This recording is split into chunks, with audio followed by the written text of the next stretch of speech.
అంతే బాగా కష్టపడాల మీరే మన పార్టీ ఫలం వన్ సైడ్ అవుతుంది మీరేనా అదేనా బాగా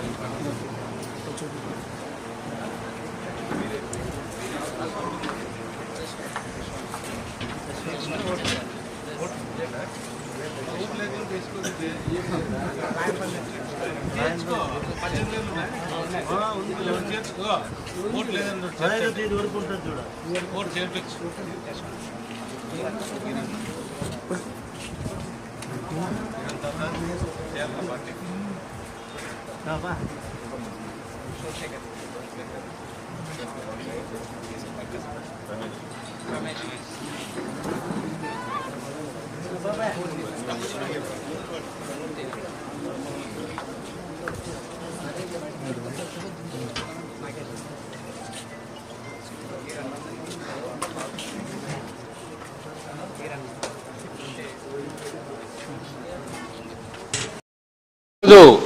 క్రమశిక్షణ గల పార్టీగా భారతీయ జనతా పార్టీలో ఎన్డీఏలో భాగస్వామిగా ఉండడం మా తెలుగుదేశం పార్టీ నిజంగా అదృష్టవంతులుగా భావిస్తున్నాం.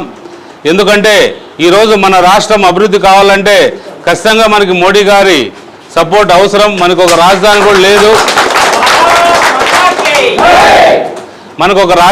లేదు, మన రాష్ట్రం పూర్తిగా అప్పుల్లో కూరుకుపోయింది. ఇలాంటి ఈ పరిస్థితుల్లో ఇంతమంది బీద ప్రజలకు సేవ చేయాలన్నా, పథకాలు ఇవ్వాలన్నా, ఇంకోటి చేయాలన్నా రాబోయే కాలంలో ఏమీ చేయలేని పరిస్థితిలో మోడీ గారు సహకారం పూర్తిగా అవసరం. కాబట్టి మోడీ గారి సహకారంతో భాగంగా చంద్రబాబు నాయుడు గారు ఎన్డీఏకి తిరిగి చేరడం మేమంతా కూడా సంతోషంగా భావిస్తున్నాం. ఎందుకంటే ఈరోజు రాష్ట్రం ఉన్న పరిస్థితులు చాలా అధ్వానంగా ఉన్నాయి. ఈ అధ్వాన పరిస్థితుల్లో నుంచి మనం గట్టెక్కాలంటే ఖచ్చితంగా అందరి సహకారంతో మనం ఎన్డీఏ ప్రభుత్వం ఎటు ఖచ్చితంగా కేంద్రంలో అధికారంలోకి వస్తుంది. రాష్ట్రంలో కూడా మీ అందరి సహకారంతో అధికారంలోకి చంద్రబాబు నాయుడు గారు రాబోతున్నారు. మేము కూడా ఇక్కడ మీ అందరి సహకారంతో ఇక్కడ ఎమ్మెల్యేగా కూడా గెలవబోతున్నాం. జరిగింది అనంతపూర్లో. అప్పుడు కూడా నేను బీజేపీ డాక్టర్ వెంకటస్వామి గారు నిలబడినప్పుడు నేను బీజేపీకి సపోర్ట్ చేశాననే దాంట్లో నా షాపును కూడా కాల్ చేశారు. అప్పుడు ఆ టైంలో ఎల్కే అద్వానీ గారు మరియు వెంకయ్య నాయుడు గారు ఇద్దరు కూడా మా మామగారు కేపీకే చౌదరి గారు ఉండేవారు. వారి ఇంటికి వచ్చారు, నన్ను పిలుచుకున్నారు. అద్వానీ గారు పిలిచి, నువ్వు రాష్ట్ర యువజన నాయకుడిగా ఎందుకు ఉండకూడదు, నీకు మంచి క్యాలిబర్ ఉంది, నేను ముందుకు నడిపిస్తాను. ఆ రోజు అద్వానీ గారు ఆ రోజు నన్ను అడిగారు.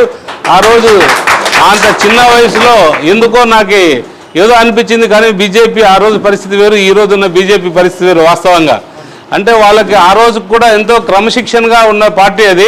కాబట్టి ఈరోజు మేము ఎన్డీఏ భాగస్వామ్యంలో ఉండడానికి కానీ, లేదా మన రాష్ట్ర అభివృద్ధిలో కానీ, మన కళ్యాణదుర్గం నియోజకవర్గంలో చాలా వెనుకబడిన ప్రాంతంగా ఇక్కడ ఉంది.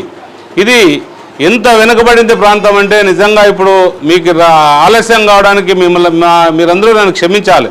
గంటన్నర సేపు నాది ఆలస్యమైంది. ఒక గ్రామానికి వెళ్ళాం, ఒకే ఒక గ్రామానికి వెళ్ళాం. ఆ గ్రామం రోడ్లు 16